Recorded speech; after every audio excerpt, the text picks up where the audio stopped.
Oi, gente.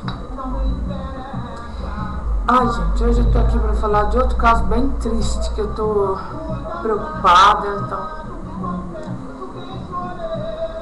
são as crianças maltratadas pelos pais, judiadas,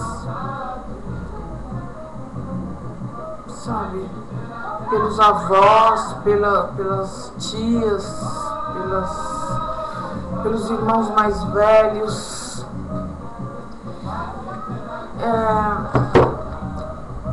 Desculpa. Se você puder, sei lá, souber de alguma coisa a esse respeito, ou ouvir baterem nas crianças, a gente ouve aqueles gritos, né?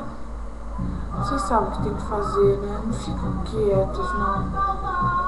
Não deixe as nossas crianças sofrerem nas mãos dos próprios parentes, dos pais e até de algumas mães e irmãos mais velhos, tios, tias, avós, padrastos.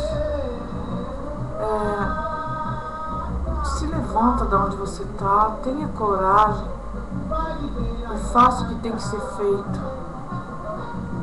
Não fica ouvindo e tranca as portas e, sabe, é muita judiação um adulto bater numa criança de 3, 4 anos, até 1 ano, a gente fica sabendo, né?